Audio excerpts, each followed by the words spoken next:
ಇಸ್ಪೀಟ್ ಗುಲಾಮ ಸಿದ್ದರಾಮಯ್ಯ, ಶ್ರೀಕಂಠ ದತ್ತ ಮಾಂಸದ ಮುದ್ದೆ. ಪಿ ಲಂಕೇಶ್ ಹೀಗೆ ಬರ್ದಿದ್ಯಾಕೆ? ಸದ್ಯ ರಾಜ್ಯ ರಾಜಕಾರಣದಲ್ಲಿ ಜೊತೆಗೆ ರಾಜ್ಯದ ಜನರಲ್ಲಿ ಇರುವಂತಹ ಪ್ರಶ್ನೆ ಇದು. ಇದಕ್ಕೆ ಕಾರಣ ಸಿದ್ದರಾಮಯ್ಯನವರು ಕೊಟ್ಟಂತ ಒಂದು ಹೇಳಿಕೆ. ಹಾಗಾದ್ರೆ ಸಿದ್ದರಾಮಯ್ಯ ಕೊಟ್ಟಂತ ಹೇಳಿಕೆ ಏನು?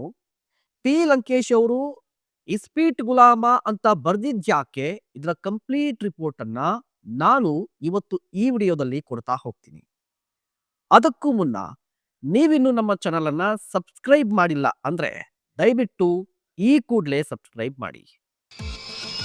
For business and personal promotions in Suman TV Kannada, please contact 9686376663. ವೀಕ್ಷಕರೇ, ಸಿಎಂ ಸಿದ್ದರಾಮಯ್ಯ ಅಹಿಂದ ನಾಯಕ, ಹಾಲಿ ಮುಖ್ಯಮಂತ್ರಿ, ಅಹಿಂದ ಚಾಂಪಿಯನ್ ಕೆ.ಸಿ. ವೇಣುಗೋಪಾಲ್ ಅವರು ಎಐಸಿಸಿ ಪ್ರಧಾನ ಕಾರ್ಯದರ್ಶಿ ಇತ್ತೀಚೆಗೆ ರಾಷ್ಟ್ರೀಯ ಮಾಧ್ಯಮಕ್ಕೆ ಒಂದು ಸಂದರ್ಶನವನ್ನ ಕೊಡ್ತಾ ಇದ್ರು. ಆ ಸಂದರ್ಭದಲ್ಲಿ ಅಲ್ಲಿದ್ದಂತಹ ಸೀನಿಯರ್ ಯಾಂಕರ್, ನಿಮಗೆ ಕರ್ನಾಟಕದಲ್ಲಿ ಸಿಎಂ ಆಯ್ಕೆ ಬಗ್ಗೆ ಗೊಂದಲ ಇದೆ, ಇನ್ನೂ ಕೂಡ ಆ ಗೊಂದಲವನ್ನ ನಿವಾರಿಸಿಲ್ಲ ಅಂತ ಹೇಳಿದ್ರು. ಆಗ ಕೆ.ಸಿ. ವೇಣುಗೋಪಾಲ್ ಅವರು ಒಂದು ಹೇಳಿಕೆಯನ್ನ ಕೊಡ್ತಾರೆ. ಇಲ್ಲ ಇಲ್ಲ ಇಲ್ಲ, ಇಡೀ ದೇಶದಲ್ಲೇ ಮೋಸ್ಟ್ ಪವರ್ಫುಲ್ ಸಿಎಂ ಸಿದ್ದರಾಮಯ್ಯನವರು. ಅವರು ಈಗಾಗಲೇ ಸಿಎಂ ಆಗಿದ್ದಾರೆ, ಬಲಿಷ್ಠ ಸಿಎಂ ಆಗಿದ್ದಾರೆ ದೇಶದಲ್ಲೇ. ಸೊ ಸಿಎಂ ಬದಲಾವಣೆಯ ಚರ್ಚೆ ಇಲ್ಲ ಅಂತ ಹೇಳಿ ಸದ್ಯ ರಾಜ್ಯದಲ್ಲಿ ನಡೀತಾ ಇರುವಂತಹ ಈ ಸಿಎಂ ಕುರ್ಚಿ ಕದನಕ್ಕೆ ಆಲ್ಮೋಸ್ಟ್ ಪೂರ್ಣ ವಿರಾಮ ಇಟ್ಟಿದ್ದಾರೆ. ರಾಜ್ಯ ರಾಜಕಾರಣದ ಬಗ್ಗೆ ಮಾತನಾಡೋದಾದ್ರೆ, ಸಿದ್ದರಾಮಯ್ಯ ಅಂತ ಹೇಳಿದ್ರೆ ಅಟ್ ಪ್ರೆಸೆಂಟ್ ದೇಶದಲ್ಲಿ ರಾಜ್ಯಕ್ಕೆ ಸೀಮಿತವಾಗಿ ಮಾತನಾಡೋದಾದ್ರೆ ಮಾಸ್ ಲೀಡರ್. ಕರ್ನಾಟಕದಲ್ಲಿ ಈ ಹಿಂದೆ ಸಾಕಷ್ಟು ಮಾಸ್ ಲೀಡರ್ಗಳನ್ನ ಕಂಡಿದೆ. ಬಟ್ ಆ ಮಾಸ್ ಲೀಡರ್ಗಳ ಲೆಜಸಿಯನ್ನ ಕಂಟಿನ್ಯೂ ಮಾಡಿದಂತಹ ವ್ಯಕ್ತಿ ಯಾರು ಅಂತ ಹೇಳಿದ್ರೆ ಸಿದ್ದರಾಮಯ್ಯನವರು. ಸಿದ್ದರಾಮಯ್ಯನವರು ನನಗೆ ಗೊತ್ತಿರುವ ಪ್ರಕಾರ ಅಥವಾ ಸಾಕಷ್ಟು ರಾಜಕೀಯ ಪಂಡಿತರ ಪ್ರಕಾರ ಈ ಮಾಸ್ ಲೀಡರ್ ಈ ಲೆಜಸಿಯನ್ನ ಕಂಟಿನ್ಯೂ ಮಾಡ್ತಾ ಅಥವಾ ಕೊನೆಯ ಕೊಂಡಿ ಯಾರು ಅಂತ ಹೇಳಿದ್ರು ಇದ್ರೆ ಅದು ಸಿದ್ದರಾಮಯ್ಯನವರು ಮಾತ್ರ. ಸಿದ್ದರಾಮಯ್ಯನವ್ರಿಗೆ ಇರುವಂತಹ ಈ ಮಾಸ್ ಫಾಲೋಯಿಂಗ್ ಏನಿದೆಯಲ್ವಾ, ಸದ್ಯ ರಾಜಕಾರಣದಲ್ಲಿ ಯಾರಿಗೂ ಕೂಡ ಇಲ್ಲ. ಸಮುದಾಯವಾರು ನಾಯಕರಿರಬಹುದು, ಬಟ್ ಸಿದ್ದರಾಮಯ್ಯನವ್ರಿಗೆ ಇಡೀ ಬೀದರ್ನಿಂದ ಬೆಂಗಳೂರು, ಮೈಸೂರಿಂದ ಮಂಗಳೂರು, ರಾಜ್ಯದ ಮೂಲೆ ಮೂಲೆಯಲ್ಲೂ ಕೂಡ ಸಿದ್ದರಾಮಯ್ಯನವರ ಅಭಿಮಾನಿಗಳಿದ್ದಾರೆ. ಅದಕ್ಕೆ ನಾನಾ ರೀತಿಯ ಕಾರಣಗಳಿದೆ. ಇಂತಹ ಸಿದ್ದರಾಮಯ್ಯನವರು ಇಸ್ಪೀಟ್ ಗುಲಾಮರಾಗಿದ್ರಾ ಅನ್ನುವಂತಹ ಪ್ರಶ್ನೆ ಬರ್ತಾ ಇದೆ.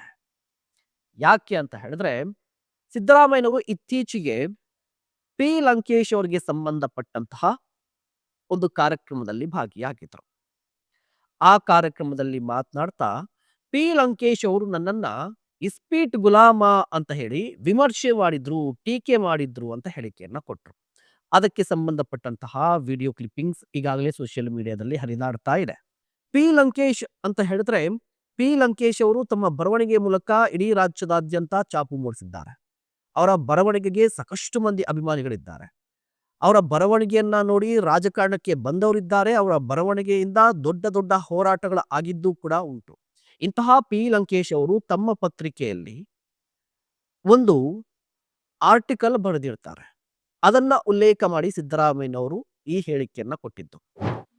1985ನೇ ಇಸ್ವಿ ಅಂತ ಅನ್ಸುತ್ತೆ, ಪಾರ್ಲಿಮೆಂಟ್ ಎಲೆಕ್ಷನ್. ಶ್ರೀಕಂಠ ದತ್ತ ಬಿಜೆಪಿ ಕ್ಯಾಂಡಿಡೇಟ್, ಕಾಂಗ್ರೆಸ್ ಕ್ಯಾಂಡಿಡೇಟ್. ಶ್ರೀಕಂಠ ದತ್ತ ಕಾಂಗ್ರೆಸ್ ಕ್ಯಾಂಡಿಡೇಟ್. ನಾನು ಅವ್ರ ವಿರುದ್ಧ ಕಂಟೆಸ್ಟ್ ಮಾಡಬೇಕು ಅಂತ ಹೇಳಿ ಲಂಕೇಶ್ ಅವರು ನನಗೆ ಹೇಳಿದ್ರು. ನಾನು ಹೇಳಿದೆ, ನಾನು ಶಾಸಕನಾಗಿದ್ದೀನಿ, ಮತ್ತೆ ಎಲೆಕ್ಷನ್ ಬರ್ತದೆ, ಅಸೆಂಬ್ಲಿ ಎಲೆಕ್ಷನ್ ಬರ್ತದೆ, ನಾನು ಮತ್ತೆ ಅಸೆಂಬ್ಲಿ ನಿಂತಿರ್ಬೇಕು ಅಂತ ಹೇಳಿದ್ದೀನಿ. ನಾಳೆ ಮಂತ್ರಿ ಆಗ್ಬಿಟ್ಟಿದೆ ನಾನು, ನೀನೇ ಕಂಟೆಸ್ಟ್ ಮಾಡಬೇಕು ಅಂತ ಹೇಳಿದ್ರು. ಆಮೇಲೆ ನಾನು ಹೂ ಅನ್ಕೊಂಡು ಹೋದೆ. ಆಮೇಲೆ ಕಂಟೆಸ್ಟ್ ಮಾಡಲಿಲ್ಲ. ಲಂಕೇಶ್ ಪತ್ರಿಕೆಯಲ್ಲಿ ಬರೆದ್ಬಿಟ್ಟು, ಇಸ್ಪೀಟ್ ಗುಲಾಮ ಮಾಡಿದ ಮೋಸ.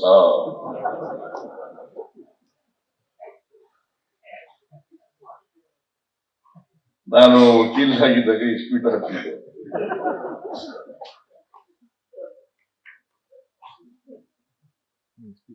ಅವರು ಅದಕ್ಕೆ ಅದನ್ನ ತಿಳ್ಕೊಂಡಿದ್ರು ಅನ್ನೋದು ಕಾಣಿಸುತ್ತೆ.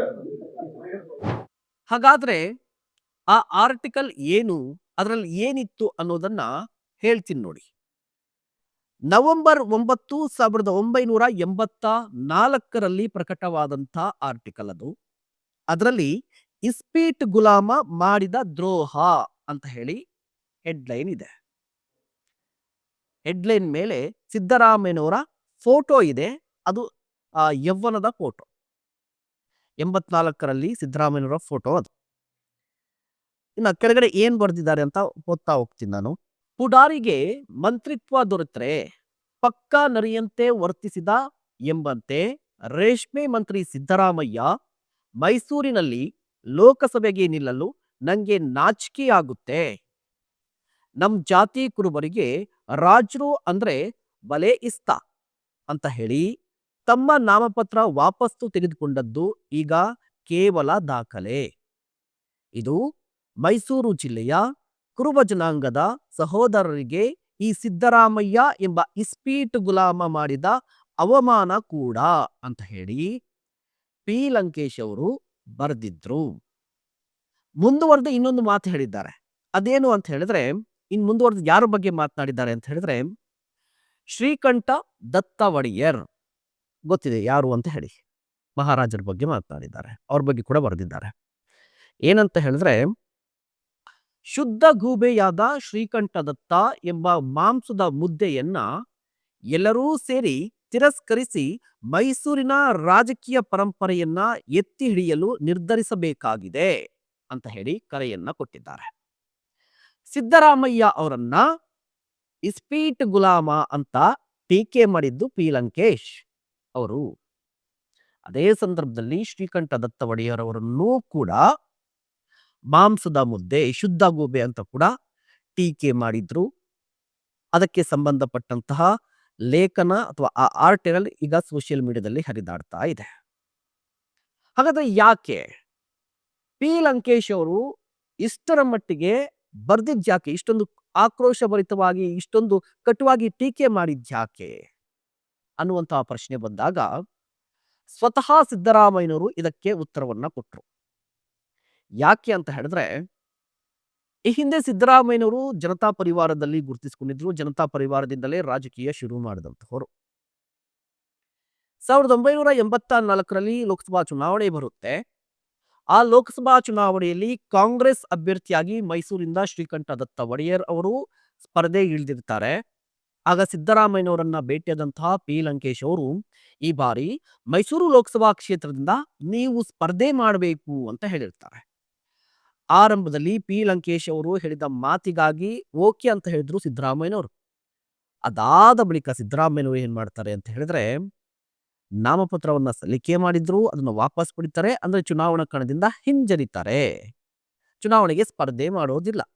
ಅದಕ್ಕೆ ರೀಸನ್ ಏನು ಅಂತ ಹೇಳಿದ್ರೆ, ನಮ್ಮ ಕುರುಬ ಸಮುದಾಯ ಮಹಾರಾಜರನ್ನ ತುಂಬಾ ಇಷ್ಟಪಡುತ್ತೆ, ಅವರ ವಿರುದ್ಧ ನಾನು ನಿಲ್ಲಲಾರೆ ಅಂತ ಹೇಳಿ ಕೊಟ್ಟಿರ್ತಾರೆ.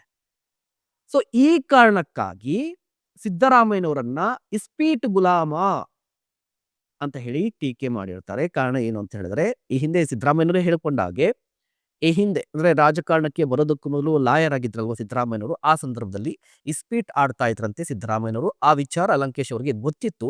ಹೀಗಾಗಿ ಇಸ್ಪೀಟ್ ಗುಲಾಮ ಅಂತ ಹೇಳಿ ನನ್ನನ್ನು ಟೀಕೆ ಮಾಡಿದ್ರು ಪಿ ಲಂಕೇಶ್ ಅವರು ಅಂತ ಹೇಳಿ ಇತ್ತೀಚಿನ ಕಾರ್ಯಕ್ರಮದಲ್ಲಿ ಹೇಳಿಕೆಯನ್ನು ಕೊಟ್ಟಿದ್ದಾರೆ, ಅಥವಾ ಪಿ ಲಂಕೇಶ್ ಅವರನ್ನ ನೆನಪು ಮಾಡಿಕೊಂಡಿದ್ದಾರೆ. ಅಲ್ಲಿಗೆ ಸಿದ್ದರಾಮಯ್ಯನವರು ಇಸ್ಪೀಟ್ ಗುಲಾಮರ ಅನ್ನುವಂತಹ ಪ್ರಶ್ನೆಗೆ ಉತ್ತರ, ಯಾವ ಕಾರಣಕ್ಕಾಗಿ ಇಸ್ಪೀಟ್ ಗುಲಾಮ ಸಿದ್ದರಾಮಯ್ಯ ಅಂತ ಹೇಳಿ ಪಿ ಲಂಕೇಶ್ ಅವರು ಬರೆದಿದ್ರು ಅನ್ನೋದಕ್ಕೂ ಕೂಡ ಉತ್ತರ ಸಿಕ್ಕಿದೆ.